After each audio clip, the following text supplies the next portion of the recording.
I know I shouldn't smoke.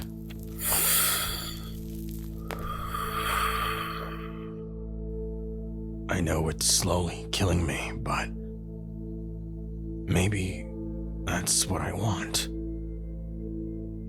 To slowly deteriorate my lungs, fill them with smoke each day until I die. Because I'm too much of a coward to use other means.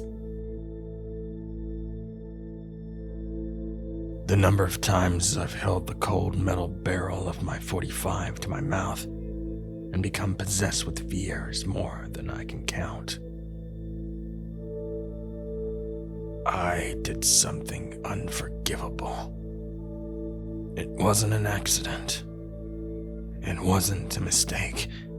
It was purposeful. It plays repeatedly in my head. The events that transpired want to be let out, but I've kept my mouth sealed regarding what happened. I'm recording this, hoping things will get better, hoping that I can find it in me to keep living.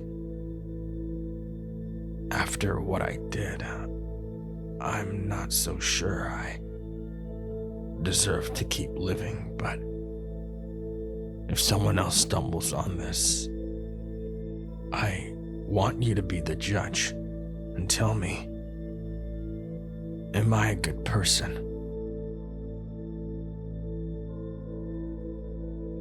The events took place only 3 weeks ago.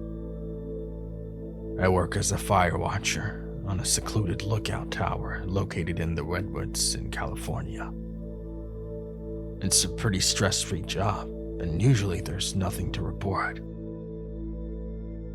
My day consists of doing morning check-ins with the radio fire dispatch, checking the horizon every 15 to 20 minutes, completing more detailed observations every hour, and check for changes in the weather every 2 hours, monitoring the humidity levels, wind, and lightning when it's raining.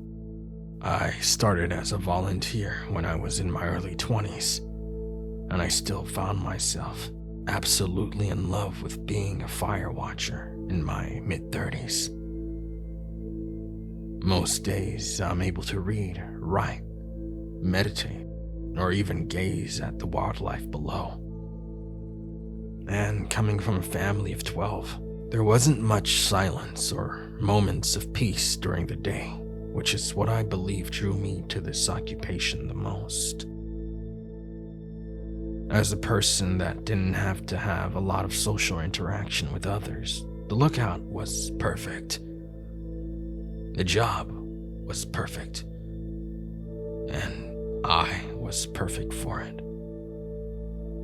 All was perfect, of course, until it wasn't. It was a rather stormy afternoon. The clouds above gathered, completely hiding the sun and making it seem as though it were evening. It's always exhilarating hearing the sky rumble, beating on its drums, heaving lightning and turning darkness into light for a fraction of a second. It's at this time that the stress levels rise, and I'm always vigilant to any signs of a fire. It was the most rain I'd witnessed since becoming a fire watcher at this lookout. So, you can imagine my surprise when I think I hear yelling in the distance. It wasn't fire that grabbed my attention, but rather the sound of a girl screaming for help. I step outside the safety of the lookout, and immediately I'm soaked. The rain is cold to the touch, and my vision is blurry thanks to the rain. I frantically look on all sides of the lookout, trying to determine who the screaming was coming from and how far they were. Using my binoculars, I spot her about 100 yards away, running towards the lookout. I run to my radio and inform dispatch of the situation. This is Redwood Lookout 213. I have a possible situation here. There appears to be a girl on her own. She's yelling and is possibly hurt. Requesting backup. Over. Roger that, 213. Remain within the safety of your watchtower. Again, we repeat, do not leave the watchtower. Authorities have been notified. Over. Again, the echoes of the screaming girl fills the air. I immediately place the radio down and make my way down the tower and towards the screaming girl. I could see her in the distance. She stops running and falls to the ground. I finally make my way to her and grab hold of her. She must have been about 17 or 18. The hoodie she wore had 3 distinct tears on the back, and some significant bleeding was evident. I check for a pulse. It's really faint, but present. My first thought was to bring her to the watchtower. We have a first aid kit available there that I could use to address the wound, and I'd also be able to get her warm. Though, I had to be fast. I could feel her growing weaker, colder. She would soon be dead. I hoisted her up. She was about 5 feet and weighed around 100 pounds. At 6 foot and 180 pounds, that assignment alone wasn't too difficult. However, when you factor in the rain, trying not to slip and moving as fast as possible, it definitely tripled the difficulty of the assignment. I had to take a breather.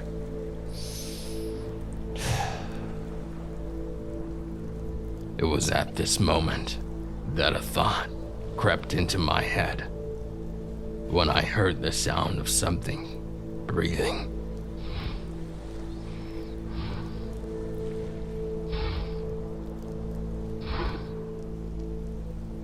The hairs on my body immediately stood tall,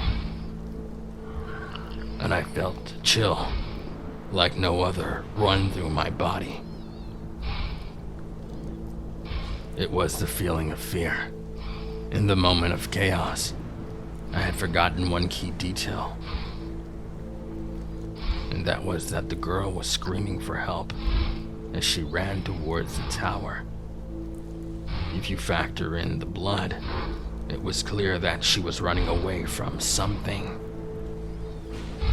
The first thing that came to mind was a bear, but when I turned around, there was no bear in sight. Something much more fear-inducing than a bear was headed in my direction. Abnormally long, muscular arms, nails that looked like they were specifically designed to carve me up bit by bit. Though, it didn't have eyes, just a mouth filled with razor-sharp blades for teeth. I began running again, as fast as I could, with the girl on my shoulders. I don't particularly know how, but the creature can sense my movements even with the loud downpour of the rain. Perhaps it was sensing my fear. It ran in my direction.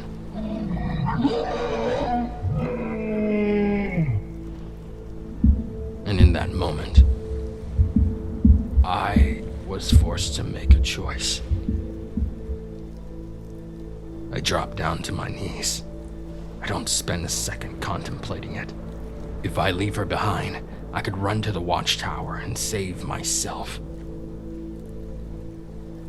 However, as I set her down, the girl opens her eyes and looks directly at me.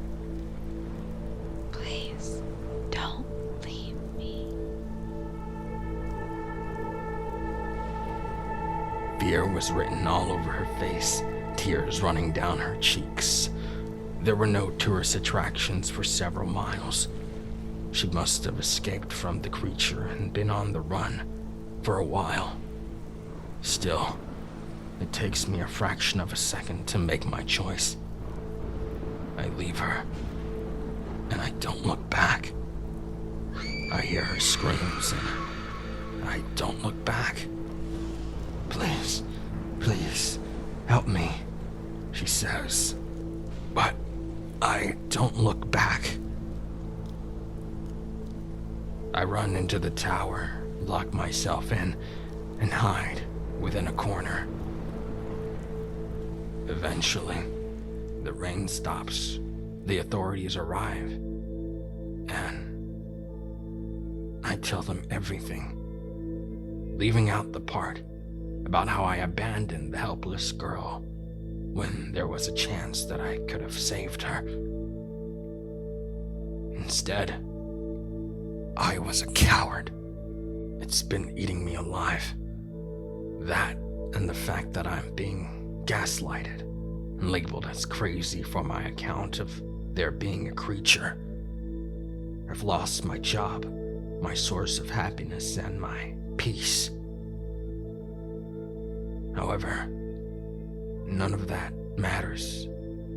All that I can think about is the girl I left to die. At least, that's all I can assume happened to her. Maybe this is what I deserve. So, tell me, am I a good person?